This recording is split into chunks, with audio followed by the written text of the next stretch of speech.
What's up, everybody? Getting into this episode of Beyond the Gates. Bill need to stop being so damn stubborn and start listening to what the doctor is saying to him, because having a mini stroke or a small stroke, that ain't no joke, because that's a precursor to the real thing. Like, you're gonna have a bigger one that could take your ass out. Luckily for him, this was a small one, and it could be, fixed with changing your lifestyle around.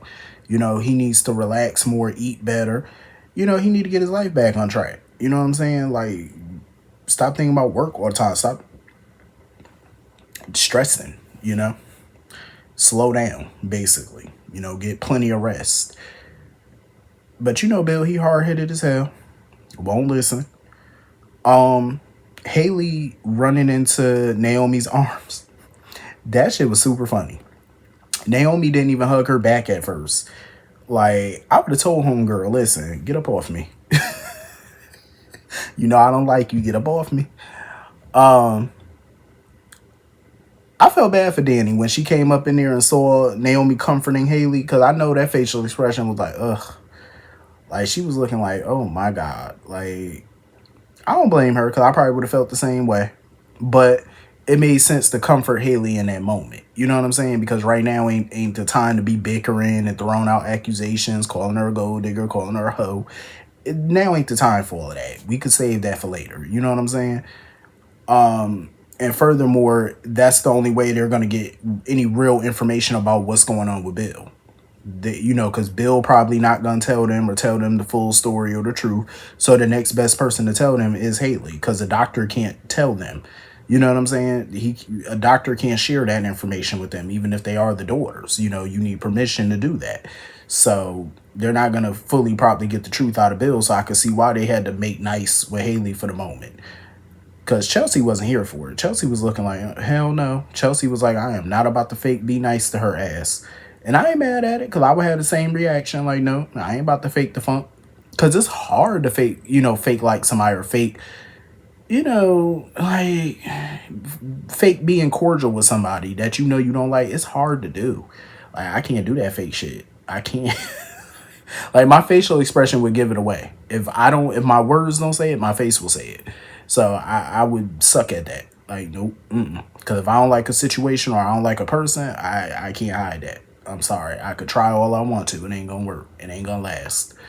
So anyway, Bill, I swear to God, Bill and Danny remind me so much of Lucius and Cookie from Empire. They really do. Like, their whole relationship screams that.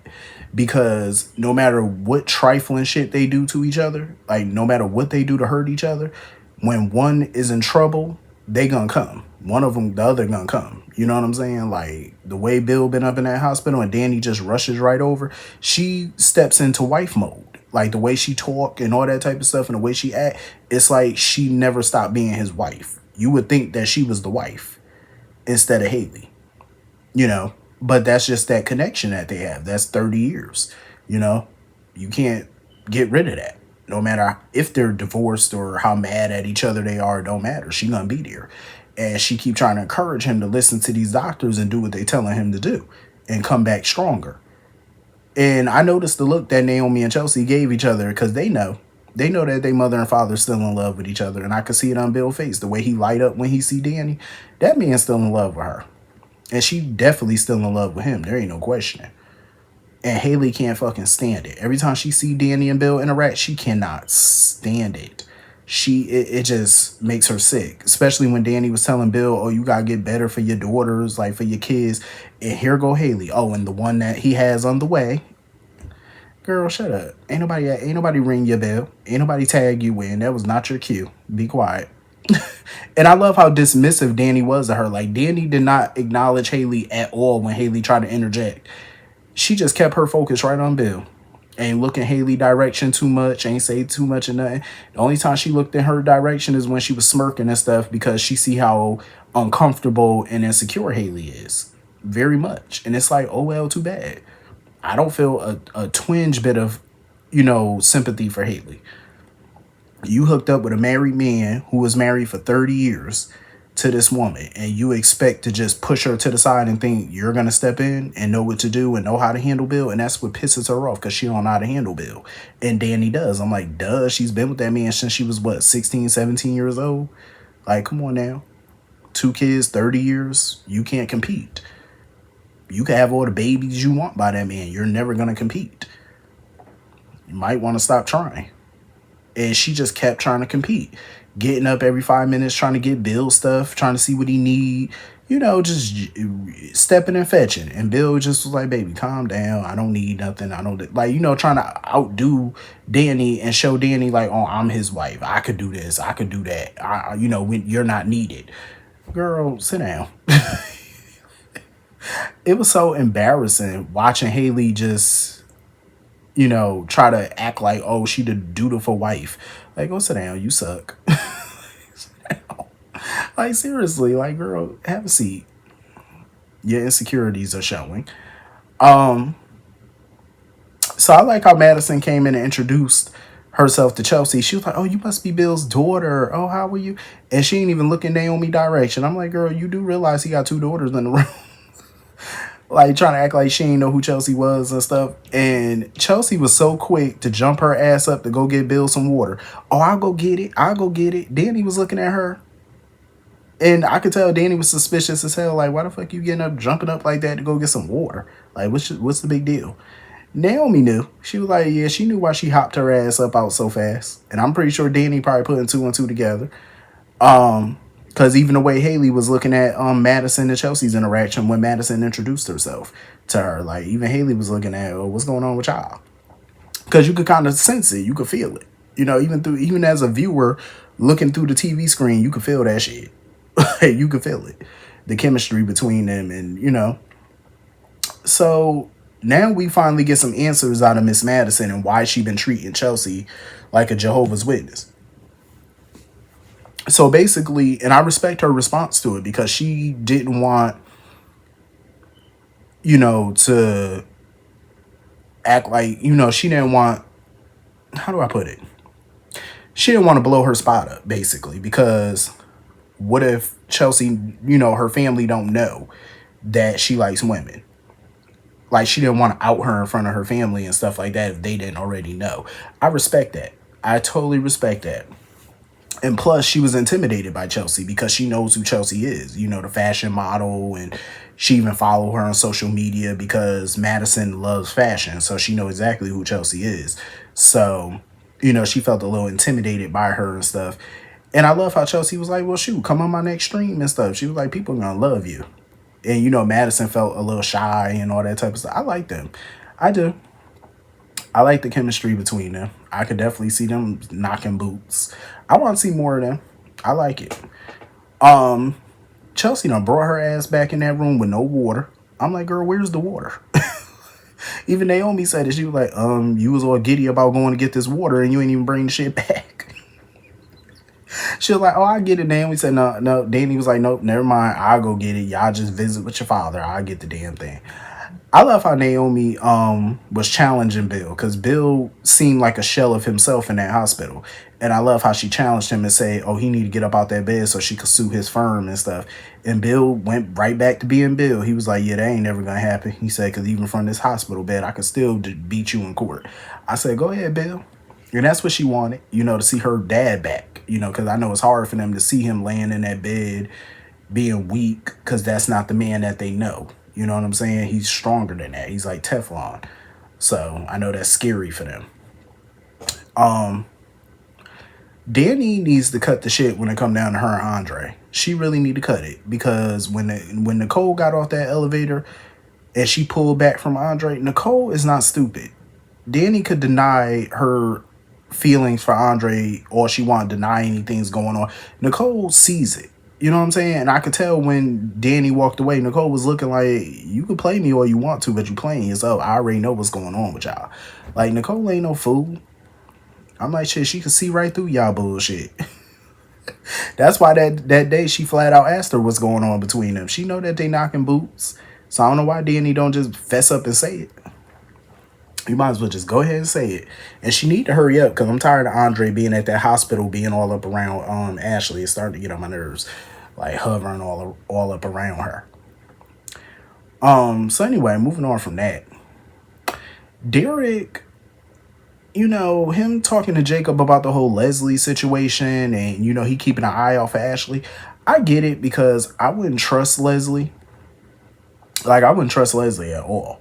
But I don't feel like Ashley's in any danger from her. You know what I'm saying? Like, I don't think so, because he making it seem like Leslie's stalking Ashley or something. I don't think Leslie's giving that girl any thought. I don't think so. But I get the frustration. They want Leslie as locked up, but it's hard to do because it's a lot of red tape. They don't have concrete evidence against her. Like, they don't have the smoking gun.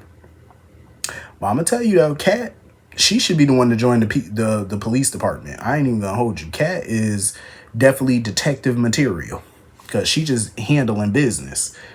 The way she went over to Leslie's apartment to play her, that shit was funny.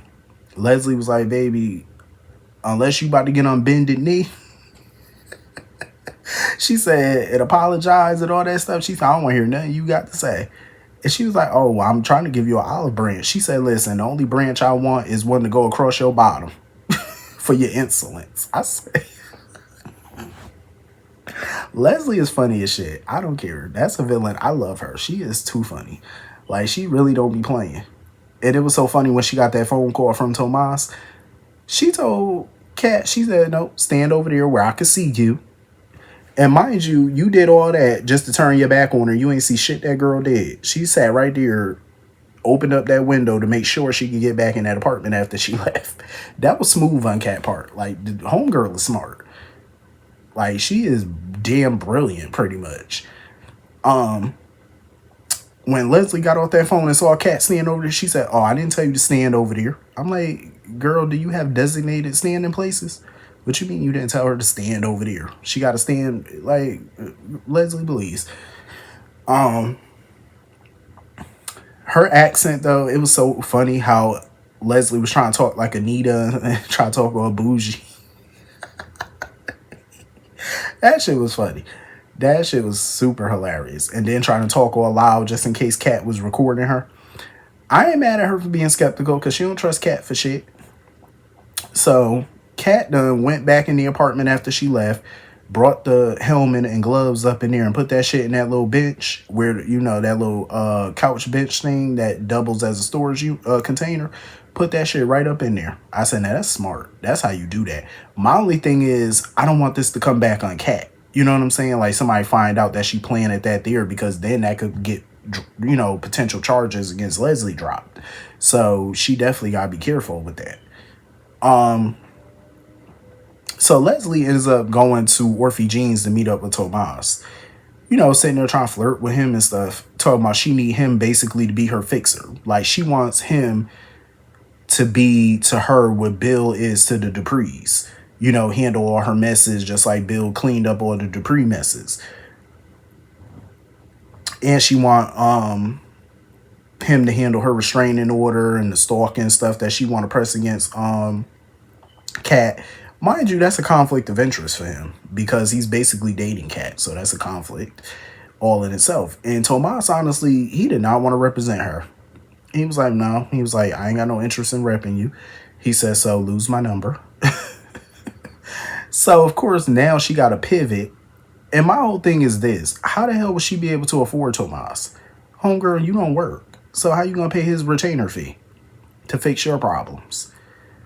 So now she trying to get in his head and tell him that Eva would be the better woman for him compared to Kat, because Eva could give him the time and attention that he deserved. And the way he was looking, a part of me started to think that he was entertaining that a little bit. I really do feel like when it come down to Eva, he like her. You know what I'm saying? Like, he rides the fence, and that's just how I feel, because I see it in his face. And I definitely felt like he was leading Eva on. Like, the way he would look at her is flirtatious. You know what I'm saying? Because you could look at somebody in a regular way, and then there's a flirtatious way. And even the way you talk to somebody could come off a bit flirty, depending on what you're saying. But he used to do that with her. And I could see why she would go there. You know what I'm saying? Like, he definitely plays defense when it comes to Eva and Kat. I feel like he rides he straddles the fence. That's what he does with them. So I could see him, entertaining what Leslie was saying about him and Eva. I could definitely see it. But he was smart to get the hell up out of there, because attaching yourself to Leslie is not the smart way to go. So Jacob and Derek come up in there or whatever, trying to put a little heat on Leslie, because Jacob definitely feel like Leslie is desperate. Like if she went to go see Ashley hunt her down for that footage, he feels she desperate. And she is. But the good thing about Leslie is she know how to have a poker face. You know what I'm saying? She knows how to put it on and make it seem like she's in control, when in reality she's not. She kind of reminds me in a way, like she got some similarity to Veronica Harrington from the Haves and Have-Nots. She got some similarities to that, because that's how Veronica used to be. Like Veronica used to put up a good front, good poker face, like she ain't afraid of nothing, like she's untouchable, like she Teflon. You could see through the fake, and with Leslie, you could see through it. But Kat is damn smart. The way she came up in there and told Jacob, like, listen, you need to get another search warrant to search her house, to search her apartment again, because she probably played you, took the evidence out of there because she knew that y'all was going to be there, y'all was going to show up, waited for y'all to do y'all search, left, and brought the evidence back there. And Jacob was feeding into it too. He said, yeah, she probably did do that. So he was like, I could go back to the judge and get another warrant. Cat played the shit out of his ass. I'm like, Jacob, be smart. Come on now. Be smart. Cat gotta do your job for you. That's a damn shame.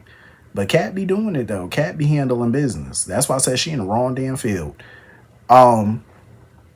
Leslie is definitely running scared, because she banged on Eva's door looking for that evidence. Eva was like, Trick, I ain't giving you shit.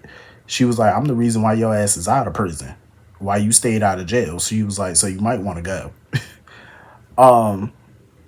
And the look on Eva's face when she saw that evidence wasn't there no more, I said, yeah, girl, the evidence gone. Your mom about to get locked up. It was a little surprising when Nicole went to go see Eva, basically to warn her not to try to use Laura to wiggle her way back into the Richardson household. And you know what? I like the scenes between them, because her accepting Eva's apology, I feel like that was for her own sanity. You know what I'm saying? Because forgiving people, in a way, it's not for the person, it's for you. You know what I'm saying? Like for you to sleep better at night, that you're finally letting go of that. But at the end of the day, I love that Nicole is still going to hold Eva responsible for her actions, as she should, but she can't hold her responsible for Leslie's, because she's just as much a victim of Leslie's as everybody else. Like, she completely poisoned that girl's mind. But I also love that Eva takes responsibility for her shit. She doesn't make excuses for it. She doesn't say, well, my mama this, my mama that. She knows the role that she herself played in it, and she's actually remorseful about it. Does that mean that people should let up on her? No, not really. Absolutely not. You got to be still held accountable for it. You still went along with it. You still fed into your mama bullshit. You still did what you did, knowing it was wrong. So that's still on you.